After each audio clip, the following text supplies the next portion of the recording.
Hey YouTube, Nomus RC.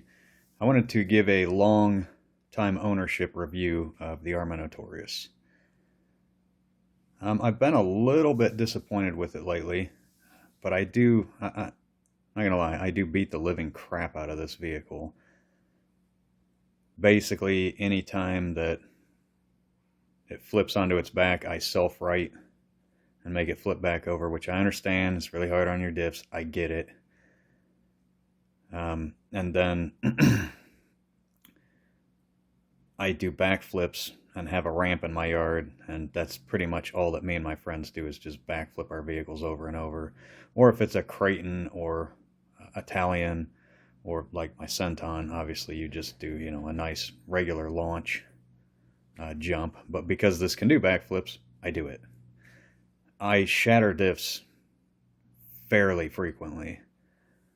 So just to give a brief overview, I just had a really bad crash yesterday, and you can see here I actually broke the A-arm, and then if you look inside the tire, I have actually sheared off the tie rod, and then I don't know if we have enough light here. Let me get a different view.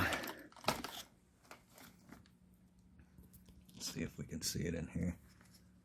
This piece right here that the tie rod attaches to, kind of hard to see it in the video, but anyway, it's normally a straight part that goes all the way across and connects your tie rods, and it connects them to your steering servo, which obviously turns them.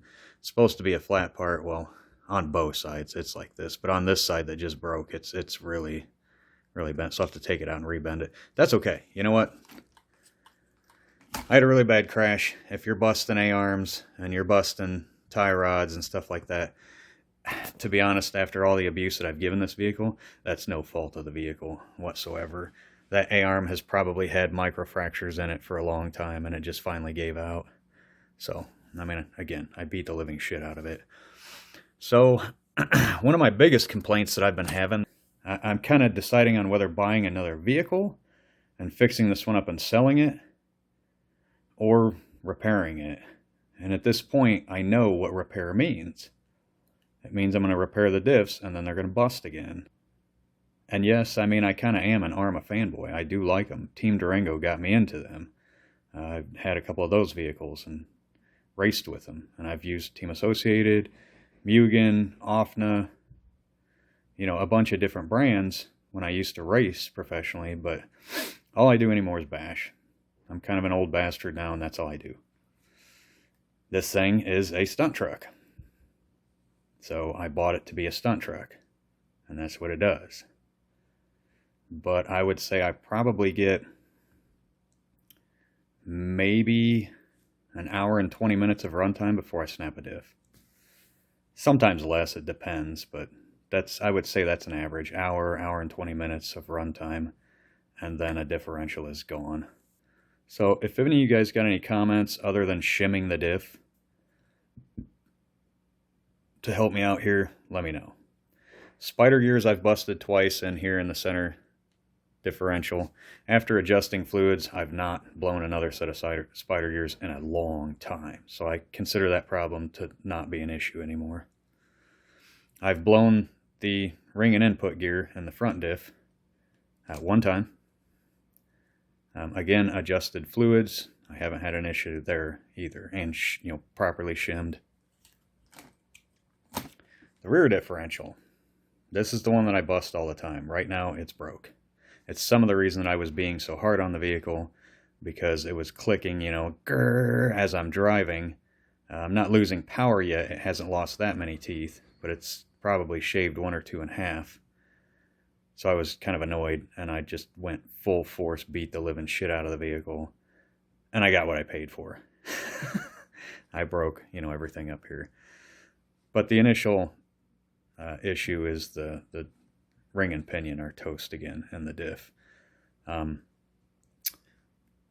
really don't know what to say at this point. When you do searching online for, Notorious or Outcast differential issues, you find a couple of people like me that have diff issues all the time, and then you find a whole bunch of fanboys that completely try and destroy you because they think that the diffs are rock solid. Well, I've had a lot of vehicles. I wouldn't call them rock solid, but I think the bigger issue is how you drive it. I guarantee that those people on the forum that are saying that they never bust a diff do not do what I do to this vehicle. That's a guarantee. If you guys ever have seen, like, Kevin Talbot, online, the way that he bashes RCs, I come close to that. So, yeah. I would like to actually get his viewpoints and see if he's blown any diffs. But anyway, it is starting to become an issue that really, really annoys me. The T-Bone Racing upgrades are doing pretty good. I have had them send me a few replacement parts on stuff. So on this rear bumper that normally has wheelie bars, to be honest, I busted one off here. I got it replaced. I busted another one off. And this is some beefy stuff. So again, tells you what I'm doing to this vehicle. So I wound up just cutting this to be kind of the same shape as the one that broke off. And I just use it as a bumper now. I don't. And when you wheelie, honestly, it catches you from flipping. So it's still performing the same task as the wheelie bar. But and in all honesty, I think it looks better. Now, you might notice that I do not have a wing on this vehicle. So I have the massively, potently upgraded T-Bone Racing wing mount. And I'm telling you right now, this thing is beefy. Well, this is the second time that I've snapped it clean off. The first time it lasted for quite some time, and it started getting micro fractures along the bottom here, and eventually it snapped off. This one, I landed really bad, and it just one hit snapped it off. Same way, in an upwards direction, because the vehicle, I was doing a backflip, and the vehicle came down on the rear with all the weight pushing, and it, in that position, it dug into the ground like a shovel with the wing. And so that's the way I've killed both the wing mounts and the two of the stock ones as well. So I've actually been having fun running without the wing mount. The vehicle seems to be, honestly, a little bit more enjoyable. I'm not constantly worried about busting the wing. The body's so beat up and shoe-gooed, it really hasn't hurt it much. I went ahead and reinforced it with just some household items that I had. It was a thing that holds folders on your desk. I just cut it up and shoe-gooed it in, and that's been good. I still have the RPM uppers, but I switched back to stock for lowers on all the vehicle. For the lowers here, because it kept bending my drive shafts because they're too flexible. And this is a stunt truck, so you're landing on just one tire all the time.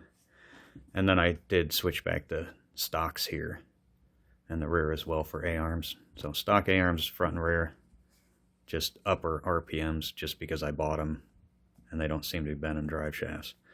I have busted an upper, I believe it was on that side, a stock upper, and I've also busted a stock lower in the rear. And then I busted one up here is why I originally bought RPM. I busted a front lower, but again, I can't really use them because it bends drive shafts, but now I've snapped another lower. So it is what it is. The TBR upgrades, however, this chassis brace, absolutely beefy. I did have a few issues in the back. It stripped out a screw on landing and kind of busted one of these rails a little bit. They sent me a new one. I've not had an issue since. I haven't been cracking these upper supports. They're just bent how they're bent, and they haven't been cracking.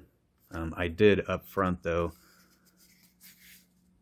Yeah, I put washers in here on these, and then I put washers on these two here that hold on this back piece.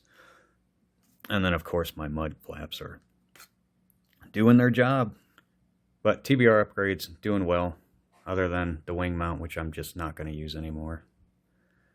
Obviously, I can't use a stock wing mount or an upgraded wing mount because I just bust them. And I bust them fairly quickly. And T-Bone Racing is probably getting sick of sending me new stuff, because I've had to have them send me new upper there, a new upper here. They sent me a whole nother wing mount, and those are fairly expensive, and then I busted it, and they've sent me this just once. They sent me a wheel one time, and then they sent me this. To be honest, I look at my buddy's RPM bumpers, and they're cheaper, and his haven't broke a bit. And they don't even have these upper supports. They just absorb the shock. But he has RPMs, and he's not had a problem, and he does just as much bashing as me, and he's had them just about as long. And they're considerably cheaper than the T-Bone Racing ones. So honestly, if I was to do it again, bumper-wise, get the RPMs. The chassis brace is good, but there's a lot of people making chassis braces now. I got this when they were pretty much the only people that made chassis braces. And you can makeshift make them yourself as well out of super dirt cheap materials. Besides, I've been eyeballing a Creighton big time anyway, so. Alright guys, tell me what you think. If you have suggestions for the diffs, go ahead and post them down below. Try not to beat this video up, YouTubers, because I actually am an Arrma fanboy. I'm just giving a non-biased lowdown here. So, as always, subscribe.